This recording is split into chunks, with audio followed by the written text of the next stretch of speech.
사무엘상 30장 21절부터 31절까지 교독하겠습니다. 사무엘상 30장 21절부터 31절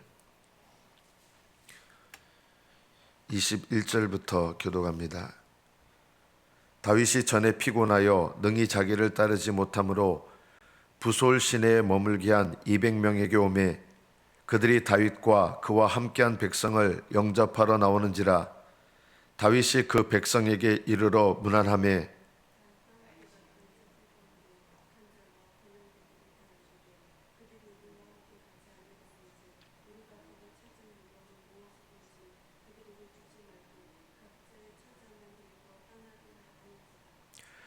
다윗이 이르되 나의 형제들아, 여호와께서 우리를 보호하시고 우리를 치러 온 그 군대를 우리 손에 넘기셨은즉 그가 우리에게 주신 것을 너희가 이같이 못하리라.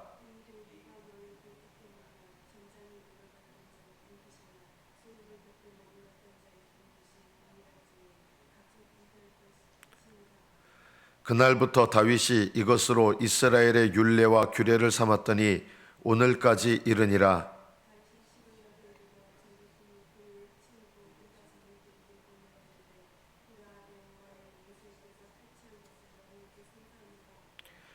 베델에 있는 자와 남방 라못에 있는 자와 얏딜에 있는 자와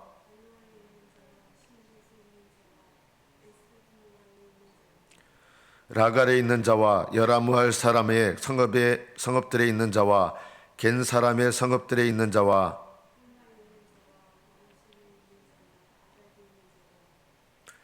헤브론에 있는 자에게와 다윗과 그의 사람들이 왕래하던 모든 곳에 보내었더라. 여기까지 받들어 읽겠습니다. 시글락에서 완전히 무너졌던 다윗이 하나님께서 그 마음 가운데 믿음과 은혜를 베푸셔서 하나님 안에 있게 하셨습니다. 그리고 여호와를 힘입고 강하여져서 아말렉을 치게 됩니다. 이 아말렉을 치러 가는 동안에 200명의 사람들이 너무 탈진을 해가지고 더 이상 진행할 수가 없게 되었습니다. 게을러서 그런 게 아니라 3일 길을 이미 블레셋 아기스에게 갔다가 되돌아온 거예요. 돌아오는 길만 3일 길이었어요. 요즘처럼 뭐 신발이 좋은 때도 아니고 힘들었겠죠. 이 힘든 가운데서 다윗을 쫓아서 아말렉을 또 빠른 속도로 치러 간 거예요. 이 뒤처졌던 200명은 게으른 사람들이 아니라 신실한 사람들입니다. 그런데 육신적으로 너무 힘이 들어서 뒤처졌던 것입니다. 600명 중에 200명이 뒤처졌고 400명이 끝까지 다윗과 함께 가면서 아말렉을 치고 아말렉이 소유했던 모든 것을 빼앗아옵니다. 사람들도 다 데려옵니다. 자, 문제는 여기서부터 또 생기기 시작합니다. 하나님께서 엄청난 은혜를 베푸시지만 신앙생활은 날마다 은혜가 있으면 위기가 있고 위기가 있으면 은혜가 있는 것입니다. 이스라엘 백성에게 또다시 이스라엘 백성이 아니라 다윗을 따르던 이 600명의 사람들과 가족들에게 또 하나의 위기가 찾아옵니다. 다윗과 함께 갔던 사람들 중에 400명 중에 악한 자와 불량 자들이 있었습니다. 여러분, 이들이 누군지 아십니까? 다윗에게 돌을 들어 치려고 했던 주동자들이었습니다. 이들이 신체적으로는 뛰어나겠죠. 그러니까 다윗과 끝까지 함께 갔던 400명 중에 있었어요. 이들이 육신이 연약해서 머물러 있던 200명한테 뭐라고 하냐면 이 사람들은 우리가 되찾아온 전리품을 받을 자격 없습니다. 다윗한테 이렇게 얘기하는 거예요. 그들의 처자만 다시 돌려주고 가족들은 다시 돌려주고 전리품은 그들에게 주지 맙시다 이렇게 한 거예요. 맞는 얘기 같잖아요. 자, 이게 무슨 말인지 아십니까? 시글락에서 힘을 얻어서 아말렉을 친 것이 누구 공로라고 생각하는 거예요? 자기들의 공로라고 생각하는 거예요.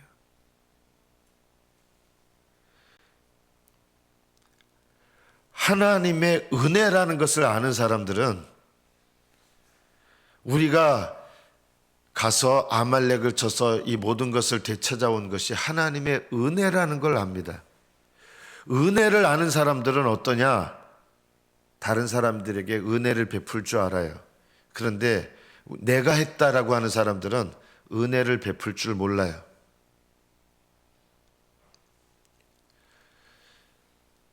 교회에서요, 교회에서 일어나는 일이에요. 여러분들도 그 중에 하나가 될 수 있어요. 교회에서 수고를 열심히 해요. 그런데 교회에서 수고를 열심히 하시는데 이게 내가 수고를 열심히 했다고 생각하시는 분들은 수고를 열심히 하지 못한 사람들에 대해서 어떤 생각을 갖느냐? 이 400명 중에 있었던 악한 자와 불량배들이 말했던 것과 같이 비슷하게 이야기합니다. 이들은 이런 거를 받을 자격 없다. 이들은 그렇게 수고를 안 했기 때문에 그런 거 받을 자격 없다. 이것이 400명 중에 있었던 악한 자와 불량배들이 말했던 마음과 동일한 마음입니다. 하나님의 은혜라는 것을 아는 사람들은 자랑하지 않습니다. 자기를 주장하지도 않습니다. 우리 안에 이런 불량자들의 마음이 있어요.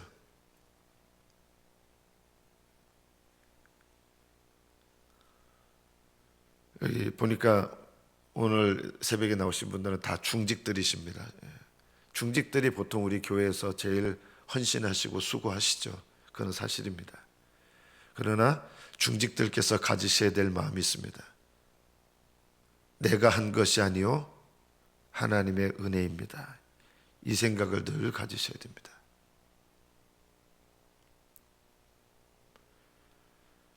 하나님을 섬긴 것도 내가 힘을 다해서 섬겼습니다 하는 게 아니라 내가 힘을 다해서 섬겼다 그러면 그만큼 내가 하나님께 많은 은혜를 받은 것입니다. 자랑할 것이 하나도 없습니다. 하나님이 칭찬하실 거예요. 나중에 내가 믿음으로 수고하셨다 그러면 하늘나라에서 하나님 칭찬하실 거예요.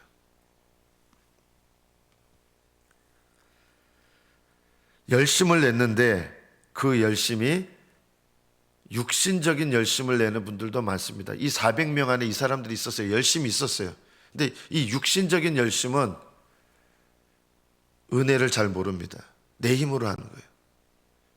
그래서 사람들에게 은혜를 베풀 줄을 몰라요.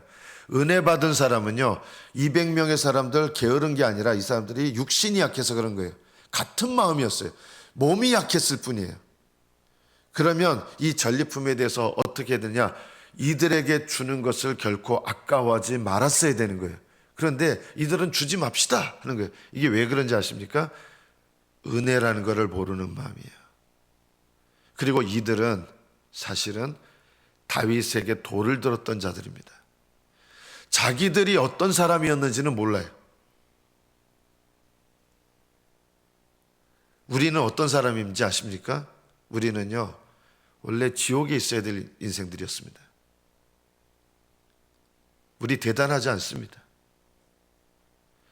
우리는 지금 지옥에 가 있는 사람들하고 다를 바가 하나도 없는 죄인입니다. 뭐가 다르냐?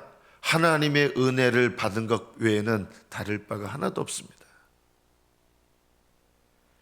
이 은혜를 우리가 안다 그러면 우리는 다른 사람들에게 은혜를 나타내는 삶을 살게 될 것입니다. 생각하는 거나 말하는 거나 다른 사람들을 대하는 여러분의 행동이 은혜의 원리를 따라서 하십니까?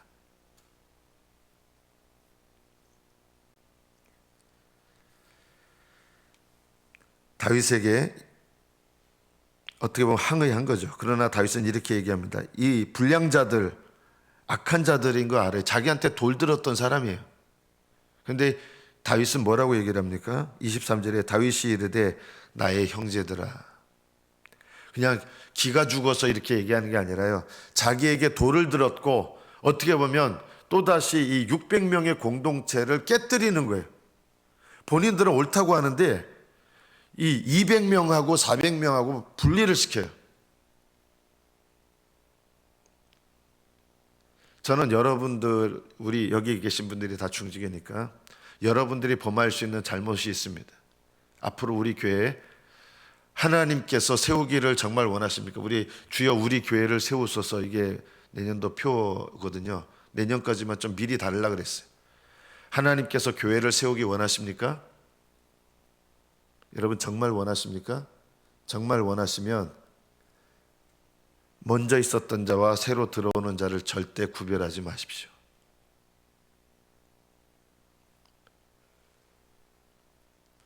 교회 공동체 안에 항상 우리 안에 있는 육신의 마음은 그룹을 나눕니다.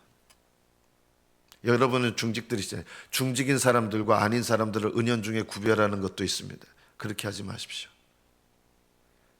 먼저 있던 교인들, 새로 들어온 교인들 구별하지 마십시오.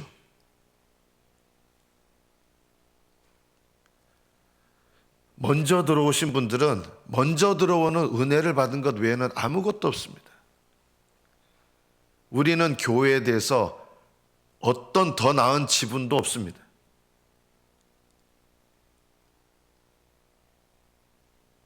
우리는 하나님의 은혜를 받은 자들이지 교회를 초창기부터 있었던 사람이라고 해서 교회를 더 많은 지분이나 더 많은 권리나 더 많은 의견을 낼 수 있는 것 없습니다. 교회는요, 오래전부터 만약에 교회에 계셨다 그러면 그거는요, 오래전부터 은혜 받은 거예요. 자랑할 것이 아무것도 없습니다. 어떻게 보면 나중에 이제 제가 은퇴하고 나면 새로운 목사님 오시겠죠. 새로운 목사님은 오시자마자 그때 오신 분 아닙니까? 예를 들면 그거 상관없잖아요. 교회는 먼저 있었던 사람, 나중에 있었던 사람, 그것이 교회를 이끌어서는 안 됩니다. 교회는요, 하나님이 주인이지 사람이 주인이 아닙니다. 심지어 중직들이 주인이 아닙니다. 중직이라는 말은 은혜를 더 먼저 받아서 더 섬기는 책임을 받은 분들입니다. 이것을 꼭 기억하십시오. 우리는 육신의 마음이 있다는 거 알아야 됩니다. 우리는 육신의 마음이 있어서 섬기려고 하는 마음보다 주장하려고 하는 마음을 가질 수가 있습니다. 이 400명의 사람들 200명보다 더 어떻게 보면 수고를 했어요. 우리는 그들보다 더 수고를 했기 때문에 우리가 더 주장할 권리가 있다라고 생각한 거예요. 그러나 다윗을 통해서 이 다윗의 모습은, 다윗의 말은 예수님의 상징이에요. 더 많은 은혜를 받은 것이지 더 많은 지분이나 더 많은 주장할 권리가 있는 것이 아닙니다. 더 많은 은혜를 받았다면 우리는 더 많이 섬겨야 되고 더 많이 은혜를 베풀어야 될 인생입니다. 하나님께로부터 많은 은혜를 받았다는 사실은 내가 많은 은혜를 베풀어야 되는 책임을 갖고 있다는 뜻입니다. 이것이 우리의 사명과 삶에 대해서 돌아보면서 내가 영적으로 반응해야 될 모습입니다. 다윗은 이것을 규례로 삼게 됩니다. 소유물 곁에 머물렀던 자의 분깃이나 그 전장의 끝까지 갔던 자의 분깃이나 동일하게 분배하라. 왜 이런 규례를 내렸습니까? 이것은 영적인 상징입니다. 하늘나라에 들어가는 것은 오래 믿었다고 들어가는 것이 아니다라는 것입니다. 하나님의 은혜로 들어갑니다. 여러분이 오래 믿어서 하늘나라 들어가는 사람 단 한 명도 없습니다. 하늘나라 들어가는 것은 오직 십자가의 은혜 때문입니다. 여러분이 오랫동안 주님을 섬겼기 때문에 하늘나라 들어갈 자격 천만에 없습니다. 이것을 늘 기억하십시오. 여러분이 한 교회에서 끝까지 열심히 섬기는 것은 좋은 일입니다. 그러나 끝까지 열심히 섬겼다고 해서 내가 더 하나님 앞에 주장할 만한 무엇인가가 있는 것이 결코 아닙니다. 그것은 더 많이 섬기도록 은혜를 받은 것밖에는 없습니다. 저는 여러분들이 이 생각을 꼭 가지시기를 축복합니다. 저는 하나님이 가라면 가야 되는 사역자이기 때문에 가라면 가야 됩니다. 그러나 여러분은 다릅니다. 저는 우리 성도들에게 이 말씀을 꼭 전하고 싶어요. 성도들은요, 한 교회에서 계속해서 섬기는 것이 복입니다. 꼭 기억하십시오. 제가 육신적으로 얘기하는 게 아닙니다.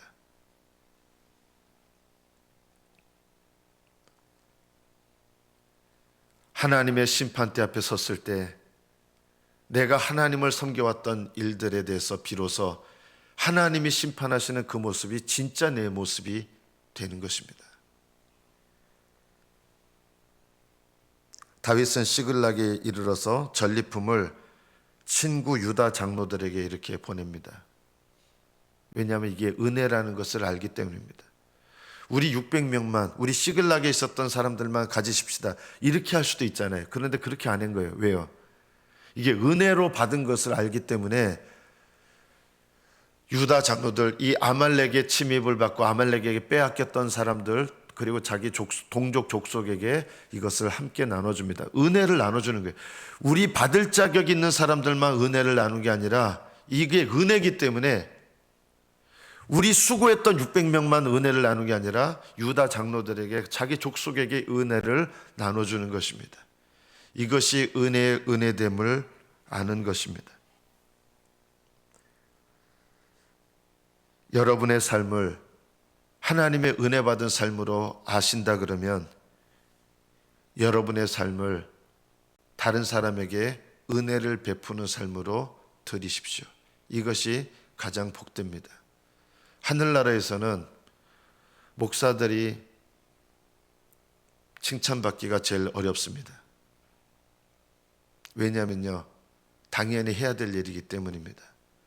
오히려 성도들은 하늘나라에서 직분이 없을수록, 직분이 없는데 오히려 하나님을 충성되게 섬길수록 하늘나라에서는 칭찬과 존귀와 영광을 받을 가능성이 큽니다.